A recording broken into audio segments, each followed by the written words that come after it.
tager man den i dutten. Så tager man under, jeg taber det. Sådan der. Og så putter man det ned over i dildoen. Ergo nu det er en flaske. Cool, Så ruller man det ned. Mette, du har glemt, at man skal holde på dutten. Det er fandme rigtigt. Det havde jeg så glemt. Jeg se det her. Så skal du... Nej, du skal... din tosk. Du skal tage den af først nu. Så skal du rulle den af. Nå, men det må man ikke. Nå, men nu er det ligesom... Sådan der. Sådan her. Man skal holde på dutten, fordi at... der må ikke være luft, fordi sådan der skal have plads op i toppen. Præcis, det skal være plads til, de kan komme.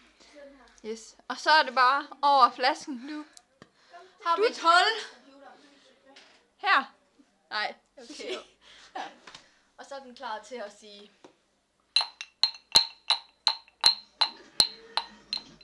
Så.